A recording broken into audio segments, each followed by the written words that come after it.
Good day. Today is Saturday, 21st March 2026.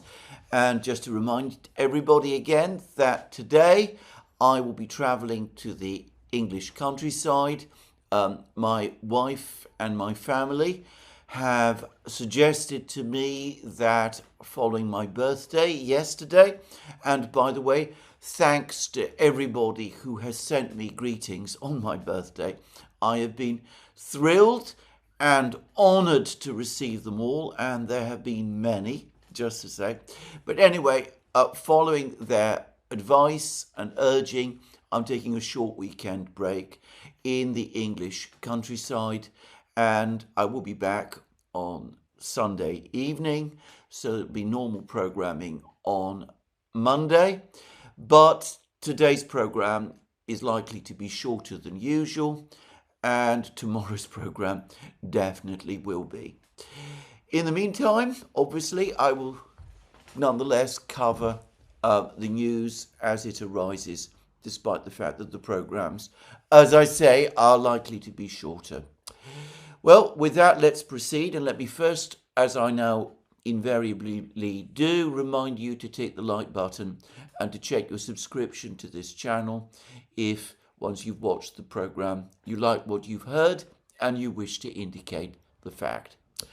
Now, over the course of the last 24 hours, we have had extraordinary contradictory statements coming from the President of the United States and from his officials.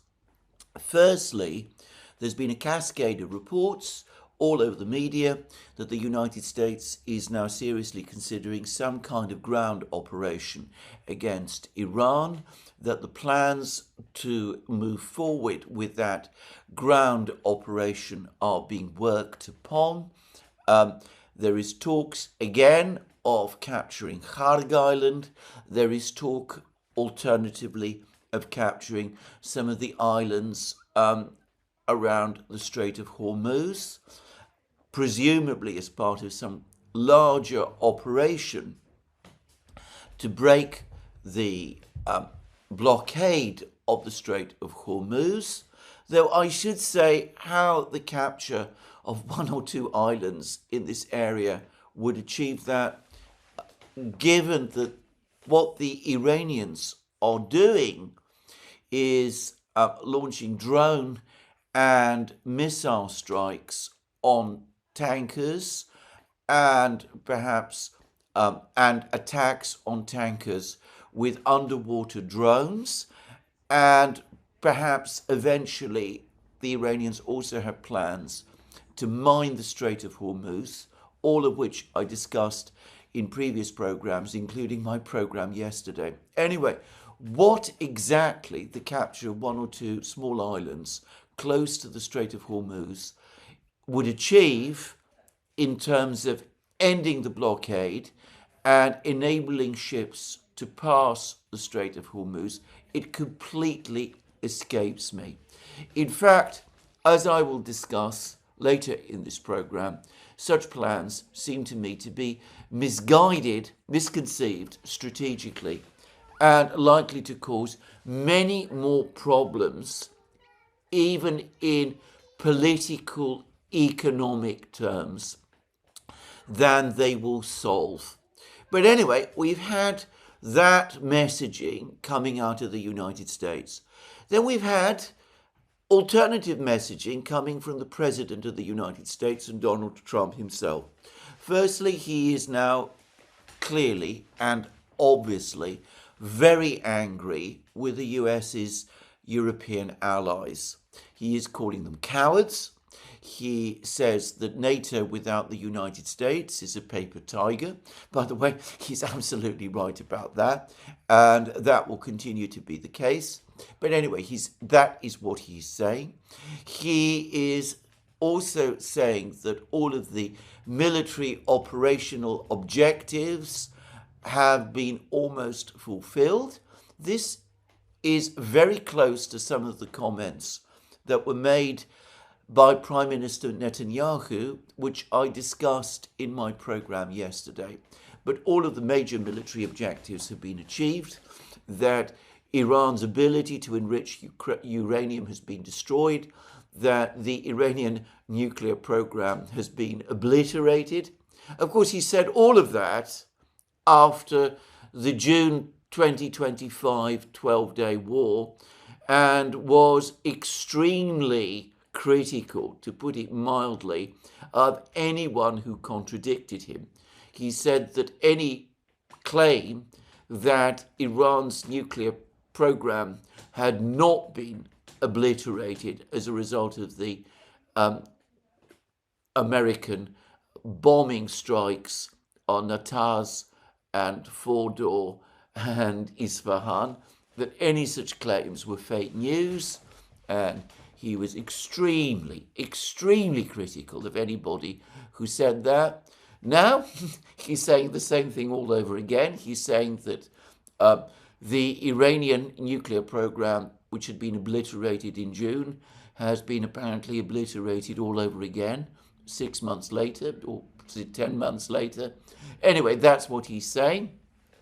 He says that Iran's military capabilities have ended, and in a frankly not very coherent Truth Social post, he's gone further, and he said that the Straits of Hormuz is not really important to the United States.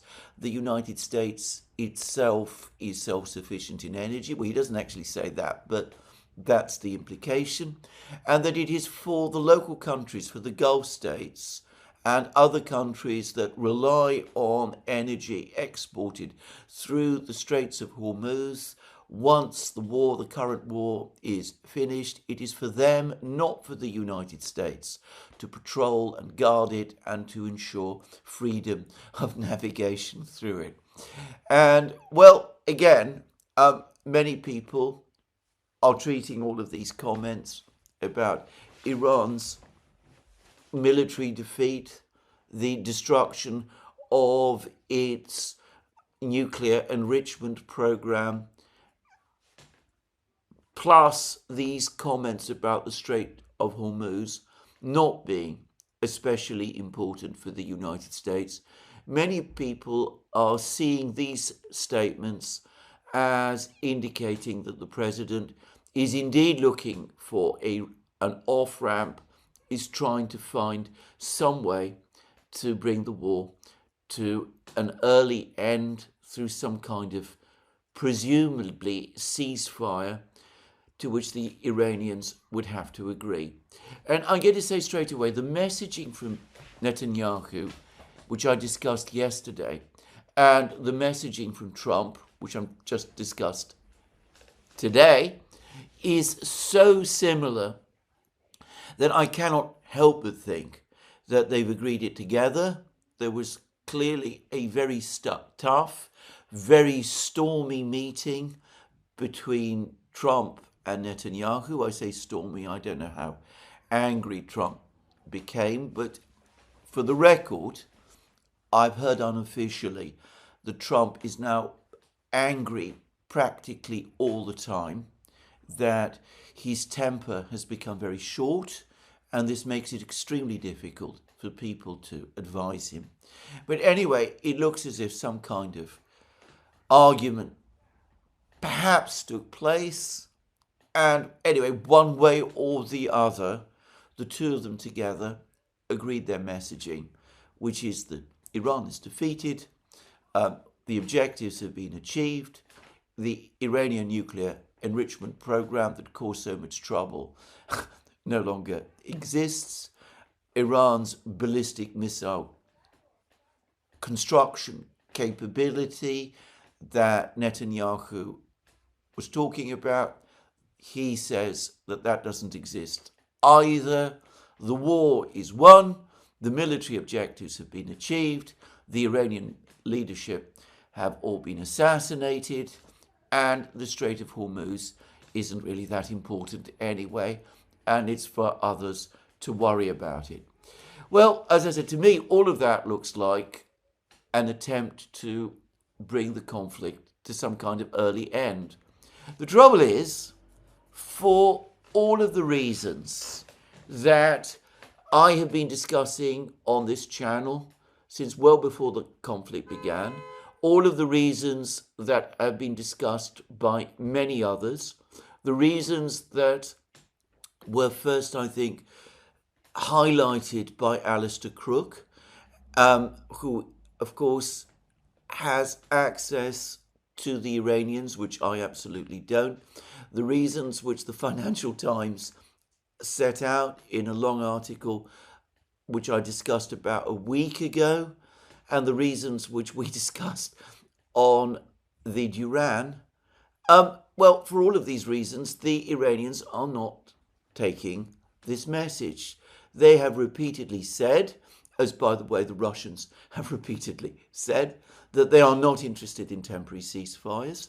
They fully expect, if they agree a ceasefire now, that at some point in the future, another attack upon them will come.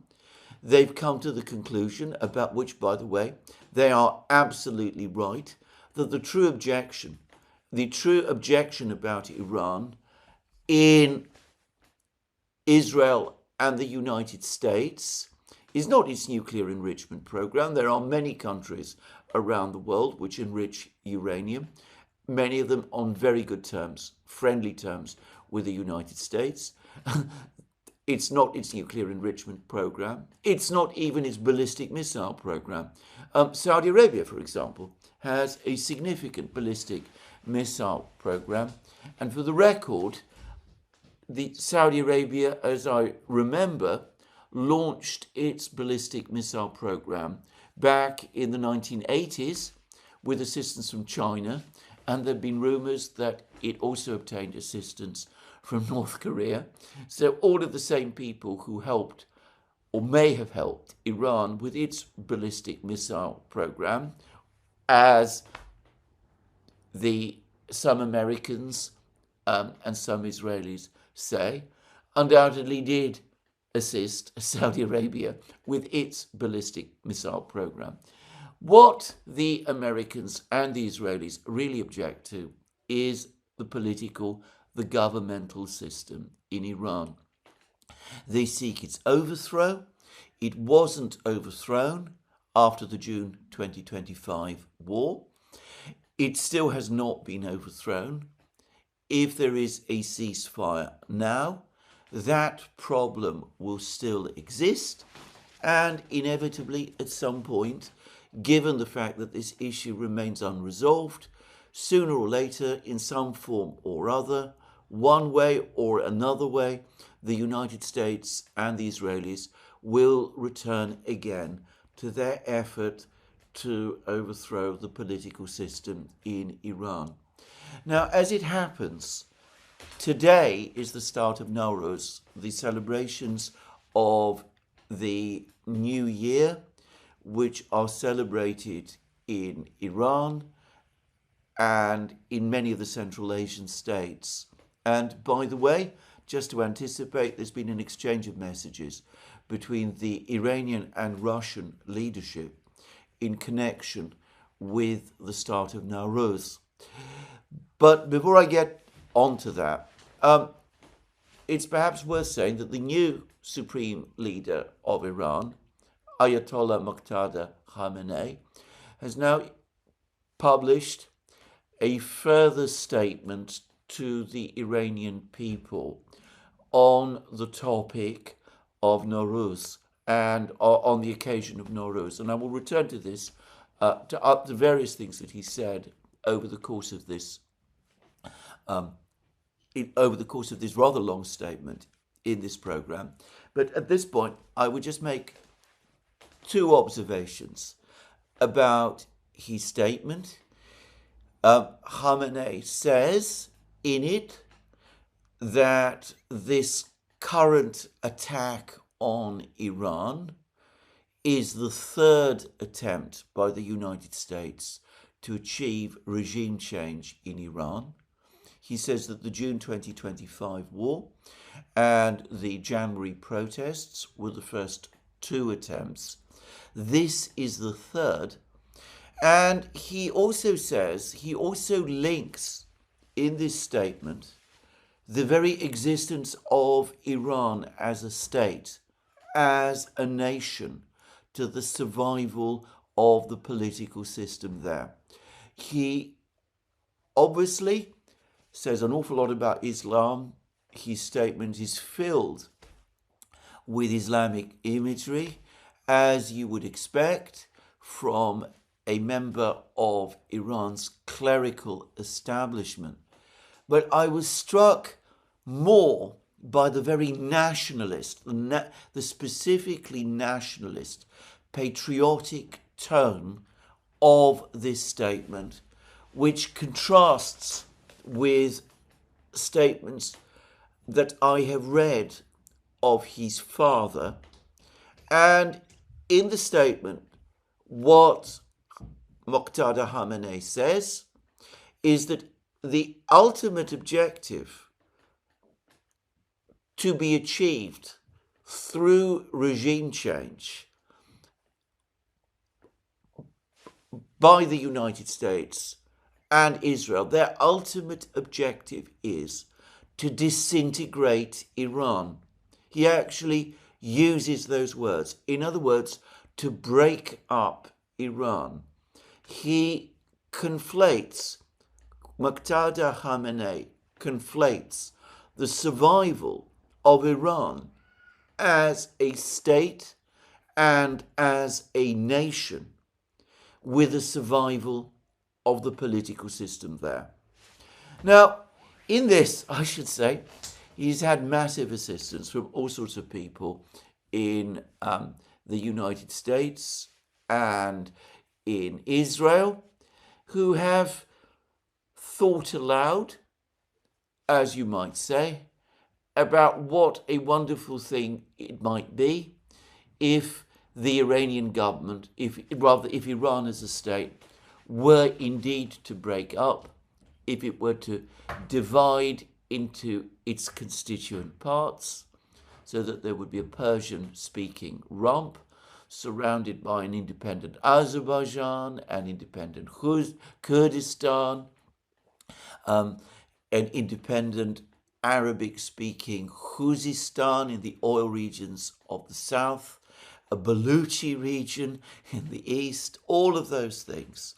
Anyway, I don't myself believe that these are real practical possibilities. I think that those who make these claims and have spoken in this way are unfamiliar with Iranian history and the extent to which the various nationalities that make up Iran, different though they are, have through long history become integrated with each other. But the point is, put that aside, and I'm not an expert on Iranian history.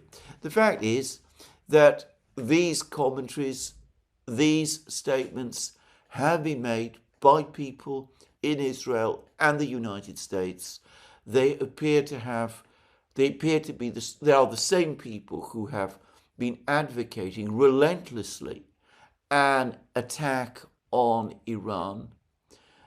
It's entirely understandable why there should be people in Iran who do believe that this attack on Iran is not just an attack on the current political system, but on the state and nation as a whole.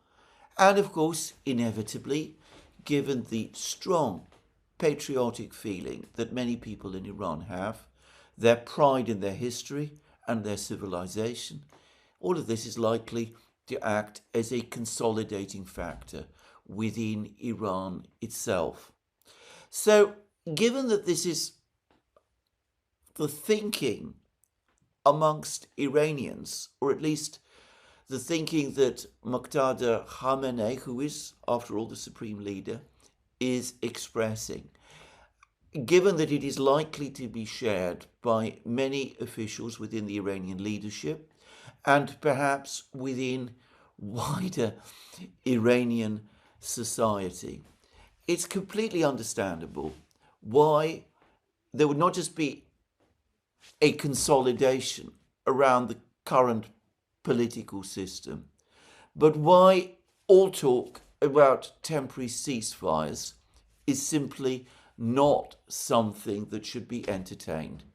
Because a temporary ceasefire, which results in a further, even more powerful attack on Iran in future, a temporary ceasefire which opens the way for further economic suffocation of Iran, which places the entire country under constant and continuous siege, opens the way not just for regime change in Iran, which of course the stakeholders within the stakeholders who have an interest in the preservation of the current political system, who probably include very large sections and perhaps a majority of Iranian society, would be bound to oppose anyway. Anyway, beyond that, they would want to avoid regime change. They would want to avoid, Iranian people in general would probably want to avoid a situation of temporary ceasefires and resumptions of further and continuing attacks on Iran itself.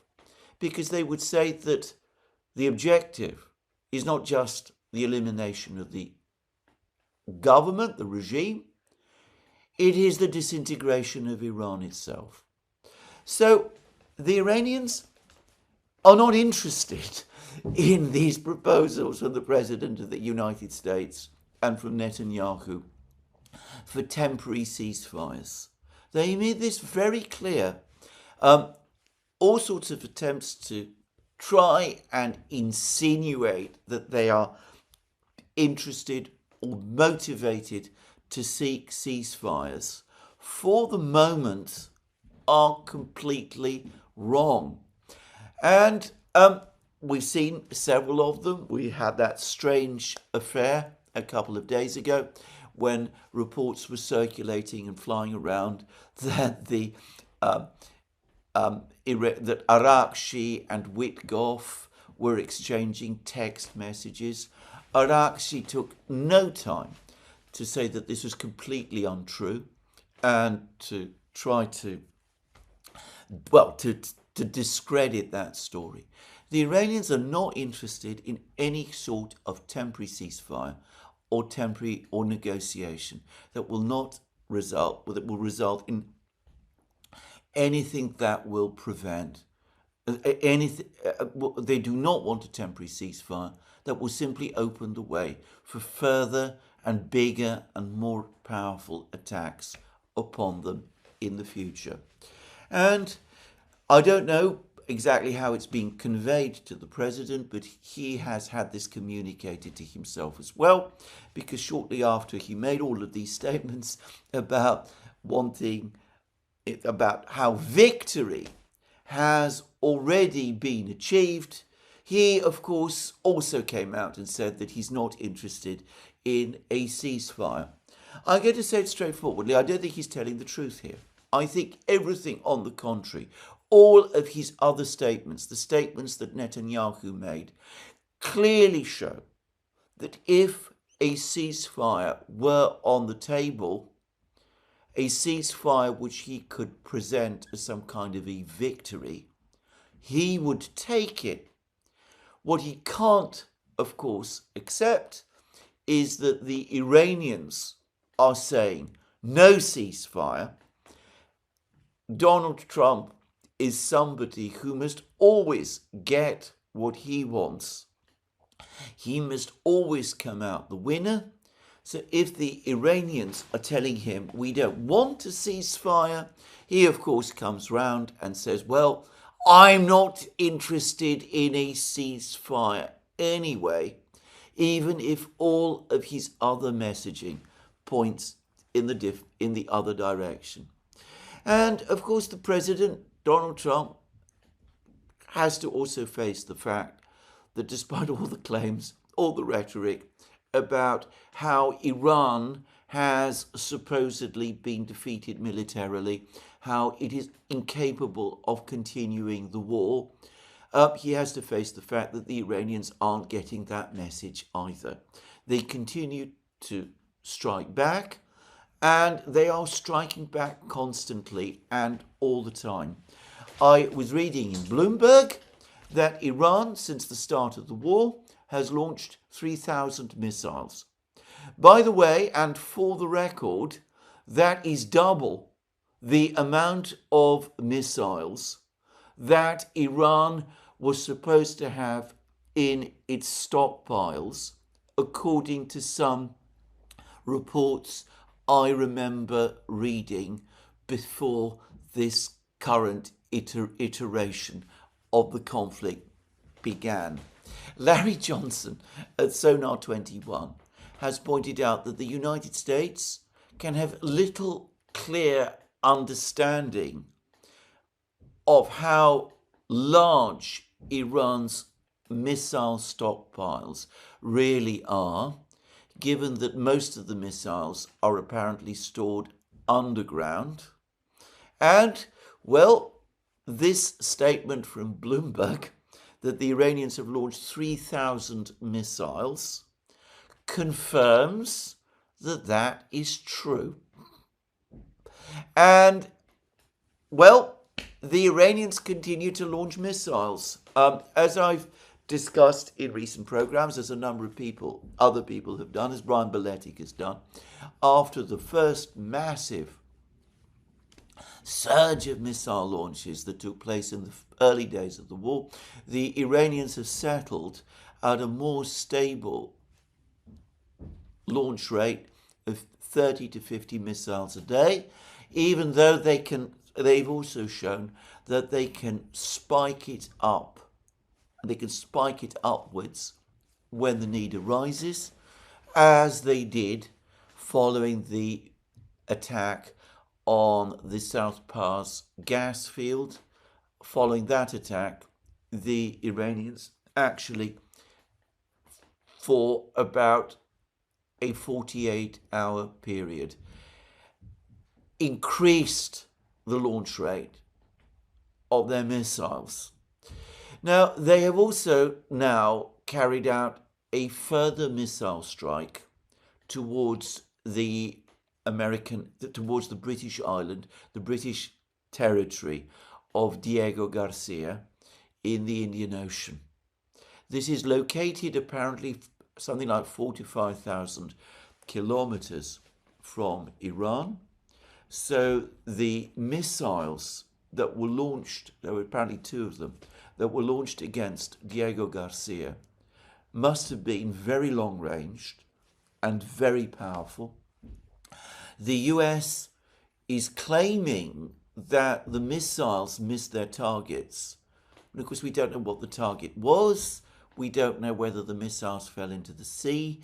We don't know whether they landed on the surface of Diego Garcia, whether the impacts took place somewhere other than at the actual giant base that the United States has on the island. I have no reason to doubt that the American claim that no significant damage to the base facilities in Diego Garcia was done, but perhaps that wasn't the point anyway. The Iranians, again, are demonstrating a capability. They're demonstrating that they possess weapons with the range to strike American bases thousands of kilometers from their territory. Of course, that also means that parts of southeastern Europe, where the Americans also have bases, in Romania, for example, are within Iranian range. And, well, we see that the United States has no ability, or has shown no ability so far, either to intercept the missiles or to prevent their launching. Again, to repeat a point I've made in previous programs, we have stopped hearing the endless repeated claims that Iranian missile launchers have all or mostly been destroyed. It looks like either large numbers of these launchers have survived, in which case the Iranian claims that most of the launchers the Americans said they had destroyed were merely decoys. The Iranian claims were true. Or alternatively, far fewer launchers were destroyed than the Americans are claiming, or, which is indisputably the case, at least to some extent, the missiles are being launched from underground silos, of which, of course, the Iranians have had ample time to construct many. So anyway, the Iranians are continuing to conduct strikes. I am going to suggest that over and beyond whatever worries the Americans might have about Iran's ability to conduct strikes thousands of kilometers from Iranian territory against American bases in places like Diego Garcia and southeastern Europe, I'm going to suggest that an even greater worry are rumours, and they are only rumours, that an S400 system has now arrived in northeastern Iran and that its radars are successfully tracking F-35 and other stealth aircraft and may have played some role in the damage done to the F-35 fighter jet, which the Americans themselves have admitted to. Incidentally, there are some speculations that even though the pilot of the F-35s apparently survived and the aircraft was able to escape Iranian airspace so that its very sophisticated systems were not compromised, the aircraft itself had to conduct a hard landing, what's described as a hard landing in Saudi Arabia. In other words, it was unable to land at an airfield and crashed in the desert. Perhaps all those reports about helicopters being deployed to the crash site were intended to retrieve the sensitive parts of the aircraft. Anyway, that the aircraft itself is a write-off. There's very little information, as one would expect, about what has happened to this F-35, and I'm not going to guess or pretend that I know more about it than I do. The point is that if the S-400 is indeed operating in northeastern Iran and is indeed successfully tracking US stealth aircraft, then that might indeed change the picture. And that the Iranians have indeed been training on an S-400, that I know with certainty. I was provided with information about it some months ago. I spoke about how Iranian technicians started to train in Russia on operating an S-400 system. In the first half of last year, I was told by the very, very reliable source which gave me this information that the Russians, according to the Russians, it takes about a year for technicians, operators of an S-400 to gain sufficient knowledge to operate the system, though it would ideally require 2 years to gain full operational proficiency. Well, perhaps that year has passed. Perhaps the S400 is now deployed on the territory of Iran, presumably in northeastern Iran, which is, I won't say it's beyond the range of American and Israeli aircraft, but it's a more difficult territory for them to reach. And it's also very mountainous and heavily forested in many places. So it would be relatively straightforward, by the way, to conceal systems there.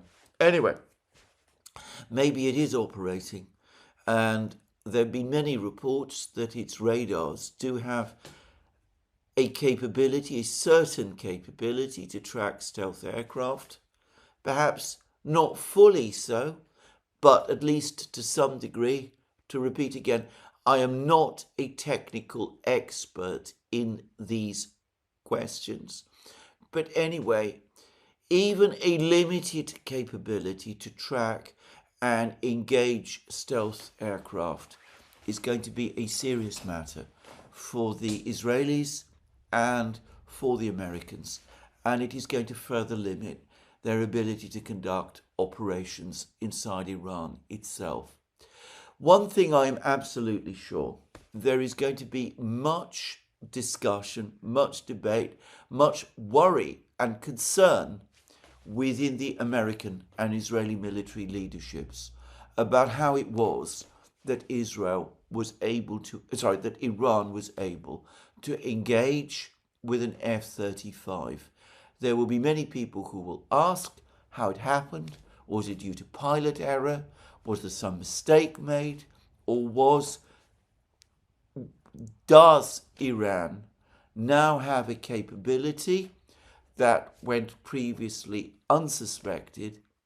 And could it be that that capability is connected to the supply of the S400, perhaps in combination with the very long-range radars, early warning radars, which Iran has apparently received from China. Anyway, there it is. All of these factors remain in play. The key thing to say, however, is that the underlying calculus of the war, the Strait of Hormuz, continuing to be controlled by Iran, which controls access to the Persian Gulf or from the Persian Gulf, that remains in effect, and that there is nothing, it seems, that the Americans and the Israelis for the moment can do about it. Now, obviously, if there is an S-400 system functioning in Iran, that can only have happened with a green light being provided by the Kremlin, by Russia. And as I said earlier in this program, we now do in fact have reports. We do have now an interesting exchange of messages between Russia and Iran on the occasion of the start of Nowruz. And let's first go to the Kremlin, because Vladimir Putin, on the occasion of Nowruz, has sent greetings to various leaders whose countries celebrate Nowruz.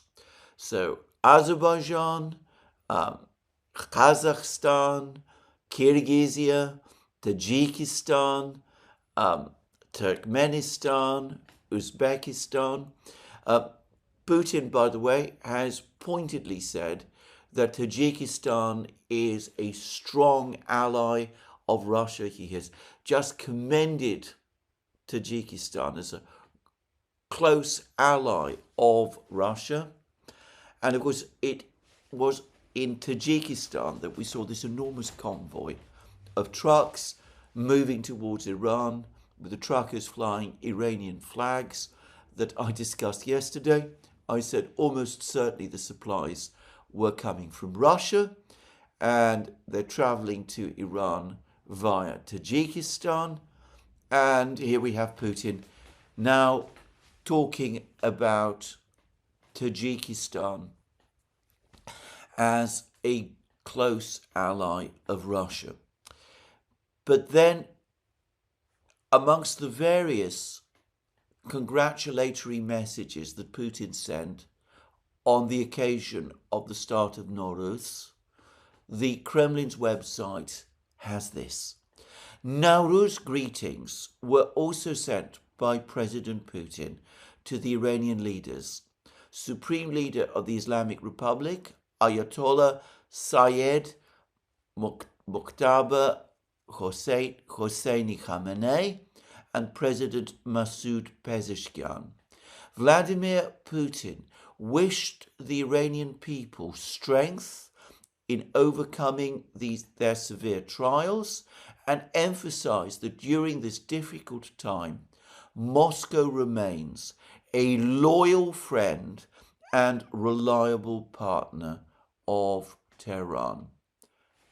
A loyal friend and reliable partner of Tehran. Loyal. And the Iranian media have given their own account of Putin's words, and I'm now going to the Iranian readout of this message. President Putin of Russia wished Iranians a happy new year, saying that Russia is a loyal ally and partner for the Islamic Republic.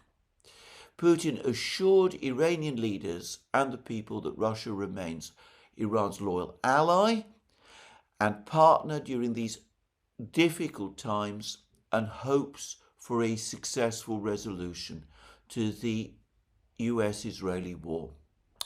Now, I have not, of course, seen the actual text of the message itself, which was sent to the Supreme Leader and to Pezeshkian, but notice that the Russians say that Putin spoke about Russia being a loyal friend and partner of Iran, and the Iranians take it further. They say that he spoke of Russia as a loyal ally and partner of Iran. Well, there is a difference, but I don't think it is actually such an enormous one. I could see that the Kremlin, which continues to position itself as some kind of, well, shall we say, broker in potential future peace talks between the Iranians and the Israelis and the Americans, might in its public statements wish to avoid the word ally, but perhaps over-focus on the word ally misses what I think is the even more important word, the word that both the Kremlin and the Iranians say was in this message, which is the word loyal. Whatever the exact nature of the relationship between Russia and Iran, whether it is an alliance or whether it is just a friendship, the point is that Russia is loyal to Iran, which of course translates to Russia being prepared to provide assistance to Iran. Clearly, there is no fully fledged security and alliance arrangement between Iran and Russia. According to the Russians actually suggested it at some time in the past, but the Iranians refused it, just as the Russians at some point in the past, according to Putin himself, suggested that Russia and Iran work together to create a comprehensive air defense system in Iran, something which Iran, unfortunately, at least the Iranians will say it was unfortunate, clearly lacks. So it would be for Russia to decide how much assistance it is going to give to Iran. But when the Russians use a word like loyal and talk about friend and partner, and of course the Russians have made no secret of their view that Iran has been the target of aggression by the United States and Israel. They have repeatedly used that word. I've been reading in the Financial Times, for example, that the Russians have said very little about the war and have been muted in their criticism of American and Israeli actions. I have absolutely no idea what the Financial Times here is talking about. The Russians have been completely forthright about what they have said. As I said, they have had no hesitation describing the attack on Iran as an act of aggression. But anyway, given all of this, given that Putin is also saying that the Russians want to see Iran come through successfully these difficult times that Iran is experiencing, what that tells us is that the Russians almost certainly are telegraphing, not just to the Iranians, but to the world in general, that they are providing some level of assistance to Iran. Now, this could be intelligence assistance. In fact, I have no doubt that that is being provided. It could be assistance with training of drone operators, Shahed operators, based on Russian experience in the Ukraine war. Of that, again, I have no doubt that that has happened. It could be reverse technology flow. The Russians originally bought the original plans from the Shahed from Iran and then established their own production and took the Shahed, the original Shahed, and modernized and updated it and have now produced the Geran family of drones, which we see operating in Ukraine. And we're starting to see various types of Shahed drones appearing in Iran, which appear to resemble in so many ways some of the new Geran family of drones that I can't help but think that, as I said, there's been some reverse technology and engineering flow. And the Russians, as I discussed in various programs recently, appear to have provided the Iranians with water drone technology, which the Russians themselves acquired from Ukrainian water drone technology, which paradoxically itself appears to have originated in Britain and the United States, and which the Iranians have actually used against tankers in the Persian Gulf. And, well, the messaging boards of the Russian parliament, the Duma, are full of stories about Russia providing food and economic assistance to Iran to keep it, to sustain it through the war. So something is happening between these two countries.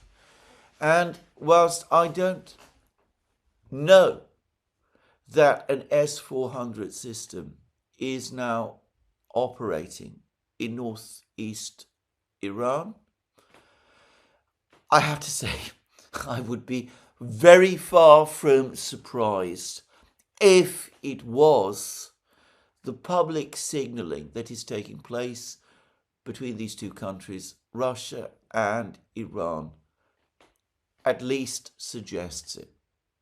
Anyway, in the meantime, the war continues. And as I said, we have to now face the question of whether there is any reality to these various military operations. The capture of Harg Island, the capture of the islands in the Straits of Hormuz, the deployment of ground troops, all of that, whether there's any truth to these stories. Now, I overestimated the number of Marines that the United States appears to be deploying to the region. I said that in a recent program that the assault force might number 3,000 troops, but this was based on a misreading of the number of helicopter carriers that the United States appears to be deploying to the region. It looks as if the actual deployments will not be 3, but perhaps 2. And it seems that the number of actual infantry that is carried in these helicopter carriers is around 800 each. So we're looking at perhaps 1,600 men, half the 3,000 man force of assault troops that I thought about in previous programs.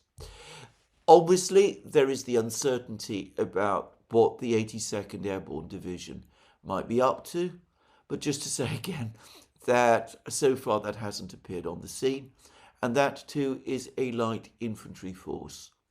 Now, yesterday all of the talk was about Harg Island and about capturing Harg Island.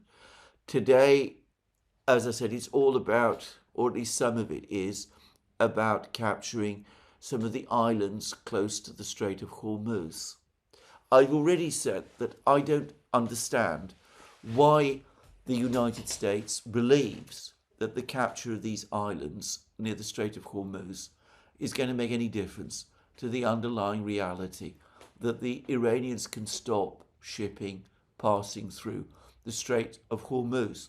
As Larry Johnson has repeatedly pointed out, if the Houthis were able to stop shipping pass through the Red Sea, exit the Red Sea, then the Iranians, even if they lose 1 or 2 islands, can prevent shipping passing through the much narrower Strait of Hormuz, which at one point is apparently only 21 kilometers wide.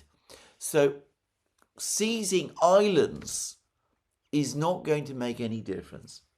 There is a narrative starting to develop in the United States, advocated by people like Lindsey Graham, that seizing Harg Island will somehow precipitate a huge crisis in Iran, and that it will force the Iranians, the shock of losing Harg Island and the ability to export oil, will shock the Iranians into some kind of capitulation of the sort that the United States wants. And of course, Donald Trump himself apparently has been harping on about Harg Island, going all the way back to the 1980s, when apparently he first started to talk about this issue then. Now, I have to say, based on the comments that the Iranians themselves are making, I think that this is another massive miscalculation. I've already spoken about how Harg Island itself could easily become a military trap for whatever US military force is sent to capture and occupy it. But there is something else that I think American planners, assuming that there are any, and assuming that they are being listened to, are failing to take into account. Given that the Iranians apparently fear that any kind of truce is simply going to lead to further future attacks upon them, which would result in the collapse of the existing political system and ultimately the disintegration of Iran. Given that the Iranians assess the stakes so high, why would they agree to stop simply because Kharg Island has been captured? For the moment, Iran is able to maintain a financial flow by exporting oil. And the United States has said that it's not going to interfere in Iran's export trade. It's actually issued a statement, a decision, saying that Iranian oil, which is at sea, is not subject to sanctions. Another admission of the enormous economic pressure that the United States and its allies are under in light of the closure, or at least the control, the Iranian control of the Strait of Hormuz and the actions that the Iranians are taking there. But let's say Kharg Island is captured. Let's say the Iranians aren't able to export energy any further. Would that in itself lead to the collapse of the political system in Iran? I am unable to see why. The point is that Iran would be at war. It would have part of its territory, Kharg Island, occupied by an invader who the Iranian people are being told, and who many of those people no doubt believe is seeking the disintegration of Iran. Surely in that case, the Iranians will do something completely different. They will move towards a mobilization, a full mobilization, war economy, in which there would be centralized control of supplies and allocation of resources, greater reliance on economic aid provided by key strategic allies like China and Russia, and which would almost by definition require less capital inflow than a civilian economy would do. And given the creation of that kind of economy, one can see that the economy, that kind of economy, would actually strengthen the current political system still further, and that many of the key players within that system would in that case probably link the preservation of the political system in Iran to the continued operation of the Iranian economy in exactly that form. So at that point, the calculation might be, let's keep the war going, because we have a mobilization economy, with a war economy if you prefer, and we also, as a result, have a stable political system. The worst possible decision would be to agree a truce, to end the war, but to leave the United States in control of Kharg Island, preventing Iran from exporting oil, making it impossible for a civilian economy in Iran to function, and in that case, perhaps causing an economic crisis which might undermine, finally, the stability of the political system and of the entire regime. So, capturing Kharg Island might not actually force the Iranians to seek peace. It would give the Iranian leadership a further reason to continue the war, so that when the war ended, the Americans were obliged to leave Kharg Island because the war had ended in an Iranian strategic victory. Well, that seems to me a logical calculation, and it's the kind of calculation which I wonder whether people in the United States are making, whether even now they understand the sort of calculations and ideas that are being made in Tehran. And coming back to that statement by the current supreme leader, Ayatollah Khamenei, what do I in fact find? But over the course of this statement, he says this: resistance economy in light of national unity, security.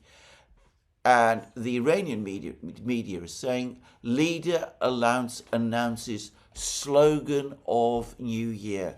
So it's difficult to see that as anything less than the Iranian leadership already preparing the Iranian people for precisely the kind of centralized mobilization economy that I've just been talking about.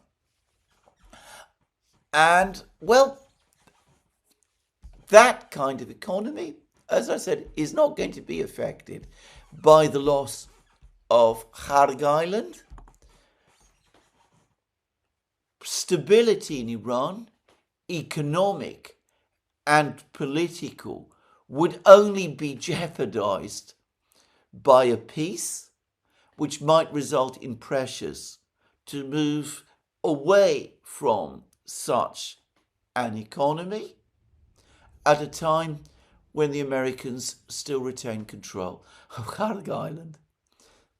Capturing Kharg Island, assuming that is even possible, which I doubt, by the way, for reasons many have discussed, including myself in previous programs, looks to me like a plan, a recipe for an indefinite war. Anyway, there we go. We will see what happens over the next couple of days and hours. In the meantime, I've been looking at the figures, the energy prices.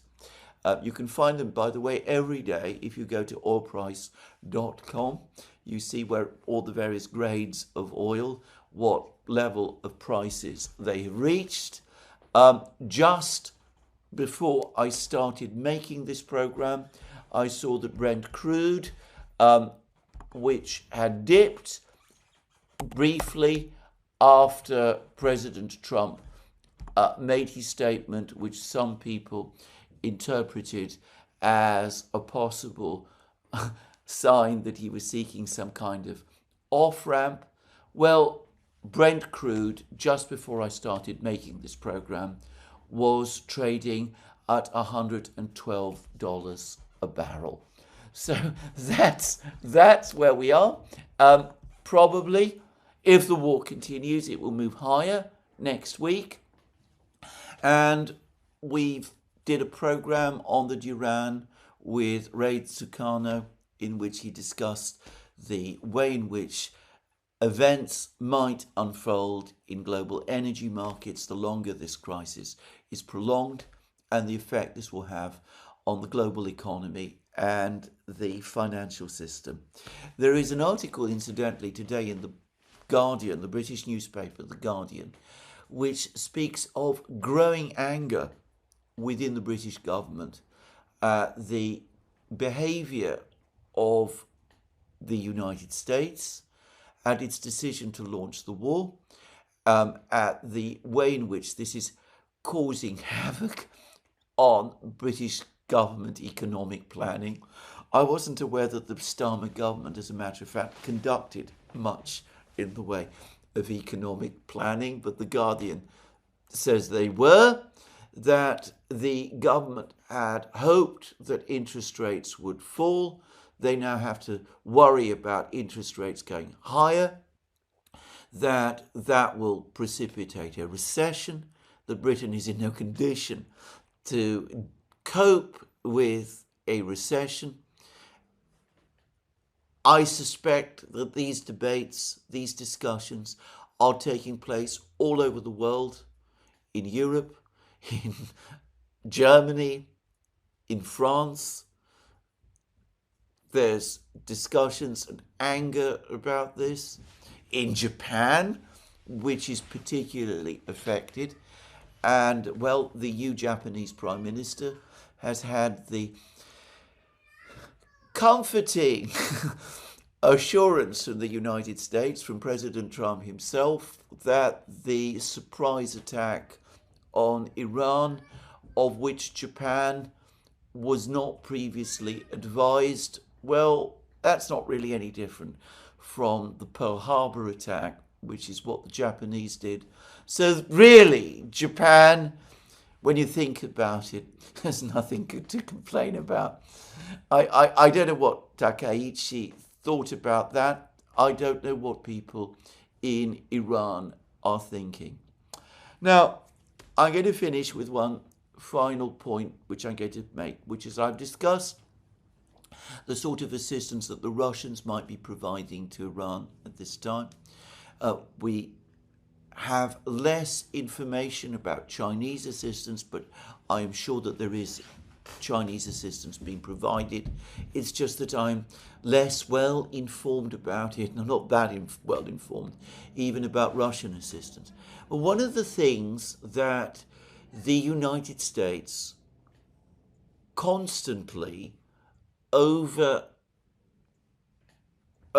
relies on when embarking in conflicts of this kind is its technological prowess, to the point where the United States has let its militaries shrink as it has become increasingly addicted to ever more sophisticated, ever more technologically complex weapons systems, which even the United States itself can only afford in relatively small quantities.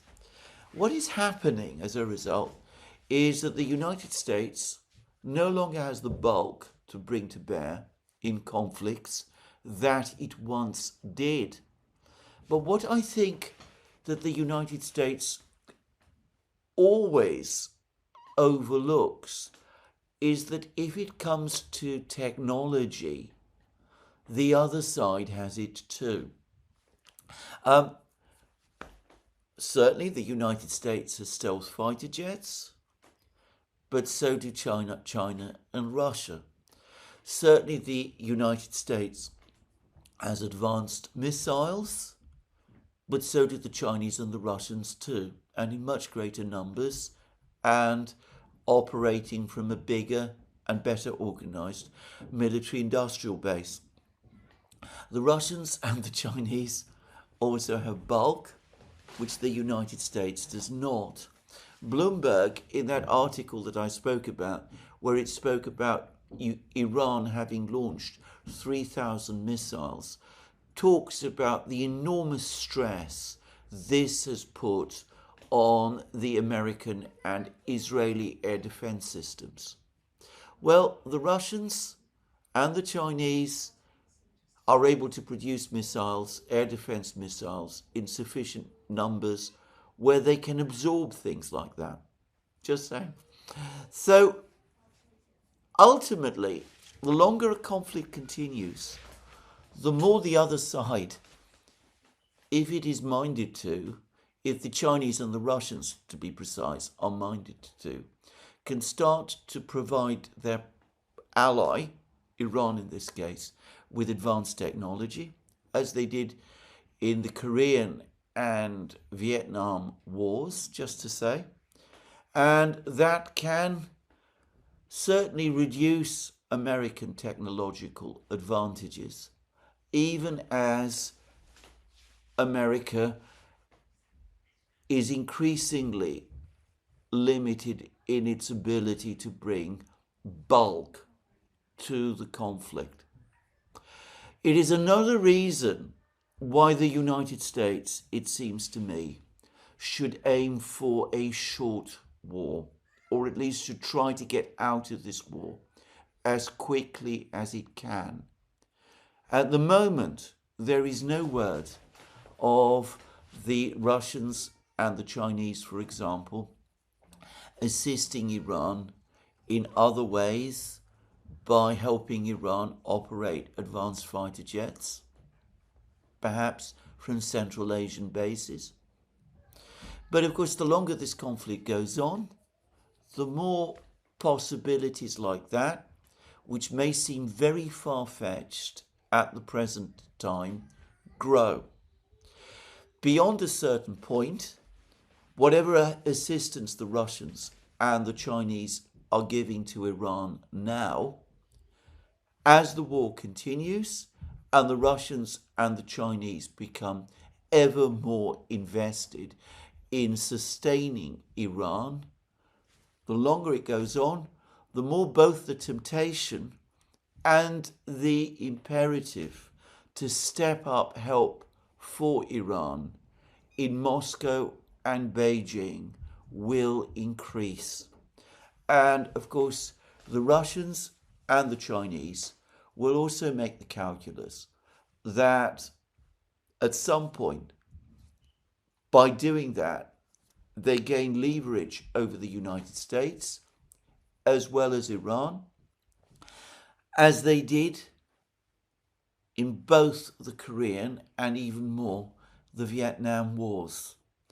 So it is absolutely not in American interest, economically, politically, militarily, for this thing to drag on. If there are no good military answers, and there are none, the emphasis should be diplomatic. It should be talking to the Russians, primarily the Russians at this time, to see what the way out might be. If that leaves a stronger, angrier, more vengeful Iran, able to dominate the Gulf, well, there it is. That was a reason for not starting this conflict in the first place.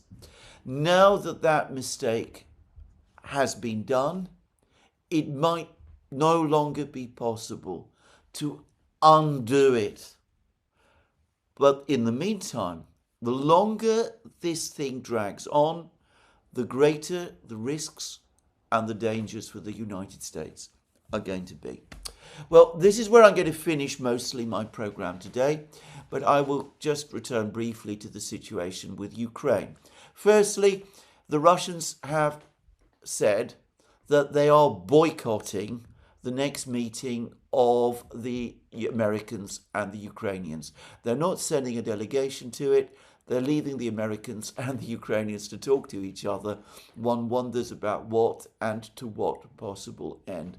For the moment, at least, I get the sense that the Russians have lost all interest in the negotiating process. Kirill Dmitriev quickly shot down the story that he had told the Americans in his own bilateral discussions with Witkoff that if the Americans stopped help to Ukraine, Russia would in turn cease providing assistance to Iran. It is inconceivable that the Russians would suggest that kind of quid pro quo at this point. Notice again that statement in the Russian readout to the Iranians that Russia is a loyal friend. Clearly, those reports that appeared in the American media were intended to make trouble between the Iranians and the Russians, And at this moment in time, it makes no sense for the Russians to play along with that idea. For the rest, the Europeans continue to function on automatic pilot. They continue to try to harass the Russians. Another Shadow Fleet tanker, this time flying the flag of Madagascar, was seized in the Mediterranean. This in the middle of a global energy crisis, even as the Americans are trying to loosen restrictions on oil supplies in order to stabilize the situation in global markets. Emmanuel Macron, like Don Quixote, tilting at windmills, and with Sancho Panza, Keir Starmer, helping him along. Apparently the British played some role in this operation too, or so they're telling us. They're still seizing Shadow Fleet, as they like to call it, tankers, pushing further the price of oil further upwards, annoying the Americans, acting at cross purposes with the Americans, who, of course, benefits most from higher oil prices at the moment. Of course, it's the Russians. And the Russians, as they've said, their own tankers, flying their own flags, operating around the world oceans, will receive naval escorts